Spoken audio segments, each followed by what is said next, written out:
Hello friends, welcome back to my YouTube channel legal and social awareness. मैं Karim Ahmad Siddiqui advocate.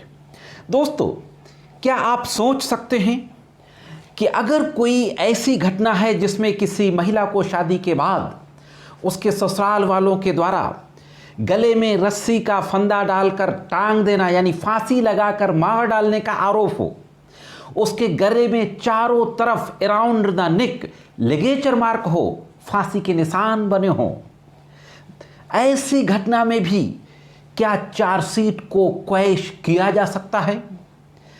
क्या ससुराल वालों के विरुद्ध जो पुलिस के द्वारा चार्जशीट लगाई गई, क्या उस चार्जशीट को सुप्रीम कोर्ट या हाई कोर्ट के द्वारा क्या खंडित किया जा सकता है?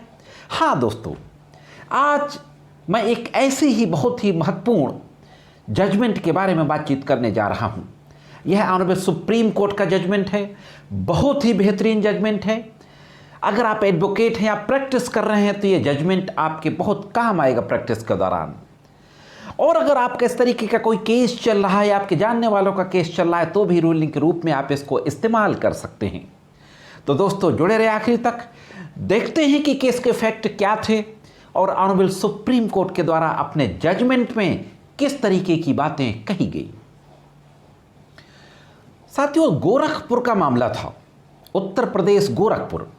एक एफआईआर दर्ज कराई जाती है एक व्यक्ति के द्वारा और यह आरोप लगाया जाता है तहरीर में कि मेरी पुत्री को शादी के बाद से दहेज की मांग को लेकर, जिसमें एक 4 व्हीलर कार और 10 लाख रुपया नगद, इतने दहेज की मांग को लेकर उसको फिजिकली और मेंटली टॉर्चर किया जा रहा था, उसके साथ मारपीट की जा रही थी और उसको जान से मारने की धमकी दी जा रही थी।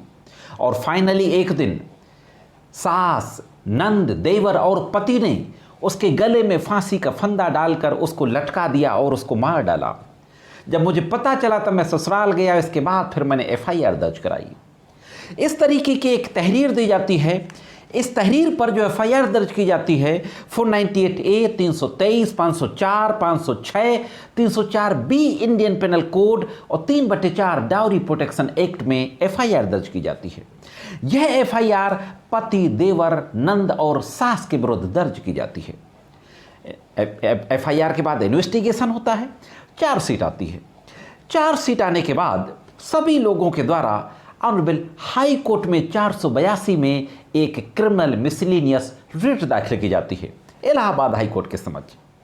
इलाहाबाद हाई कोर्ट के द्वारा उस क्रिमिनल मिसलेनियस रिट पिटीशन को डिसमिस कर दिया जाता है और डिसमिस करते हुए इन सारे ससुराल के लोगों को यह आदेश दिया जाता है कि डिस्ट्रिक्ट कोर्ट के समक्ष अपने आप को सरेंडर करें और बेल मूव करें। ऑनरेबल इलाहाबाद हाई कोर्ट के इस आदेश के विरुद्ध सुप्रीम कोर्ट में क्रिमिनल अपील दाखिल की जाती है। क्रिमिनल अपील नंबर 1628/2021, जिसका एसएलपी क्रिमिनल नंबर था 2786/2019। इस एसएलपी से ये क्रिमिनल अपील निकली थी और इस क्रिमिनल अपील में फाइनली 14 दिसंबर 2021 को आदेश किया गया। यह केस था Mirza Iqbal and Golu and others बनाम state of UP and another, इस नाम से यह केस था। जब यह मामला सुप्रीम कोर्ट जाता है, सुप्रीम कोर्ट में जो आर्गुमेंट किया जाता है डिफेंस काउंसिल के द्वारा यह आर्गुमेंट किया जाता है कि इसमें जो देवर है वह देवर गोरखपुर से करीब 40 किलोमीटर दूर खलीलाबाद में आईसीआईसीआई बैंक में कैशियर के पद पर तैनात है और उसी के साथ उसकी मां भी रह रही है सन 2017 से। यह जो घटना थी यह 2018 की थी, यह शादी 2015 में हुई थी।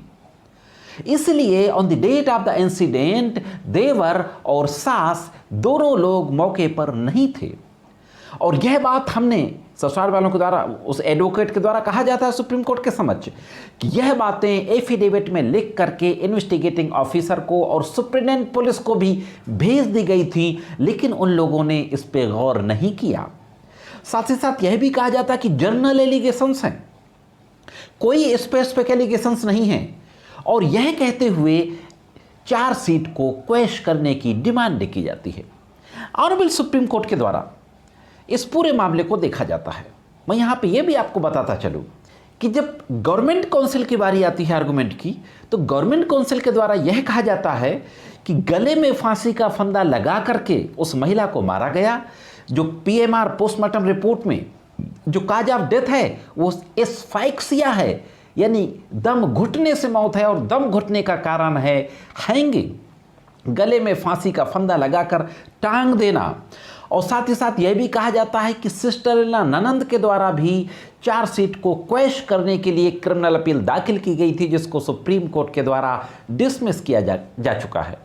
इस तरीके से स्टेट काउंसिल के द्वारा यह कहा जाता है कि इस मामले में इन लोगों के विरुद्ध प्राइमा फेसाई 498A 304B और भी जो धाराएं हैं इनमें केस मेड आउट होता है, और इनकी चार्जशीट को क्वैश नहीं होना चाहिए। ये ट्रायल का मामला है, ट्रायल इस पर चलना चाहिए।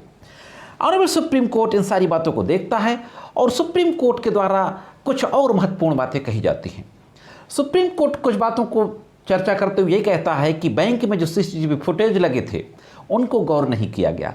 उस देवर की जो कि जिसने कहा कि मैं खलीलाबाद में सर्विस करता था, उसकी कॉल डिटेल रिकॉर्ड CDR नहीं निकाली गई। ये तमाम चीज़ें साबित करती हैं कि विवेचना के दौरान निष्पक्ष तरीके से विवेचना नहीं की गई, और इन पूरे मामले को डाउटफुल पाते हुए, स्पेसिफिक एलिगेशंस ना पाते हुए, देवर और सास के विरुद्ध जो चार्जशीट आई थी 498A 304B 323 504 506 में, उस चार्जशीट को फाइनली क्वैश कर दिया जाता है, खंडित कर दिया जाता है, और चीफ जुडिशियल मजिस्ट्रेट गोरखपुर को यह आदेश दिया जाता है कि इस मामले में जो आपने कॉग्निजेंस लिया था चार्जशीट पर, उस कॉग्निजेंस आदेश को हम खंडित करते हैं, इनके खिलाफ जो कार्रवाई चल रही है उसको खत्म कर दिया जाए।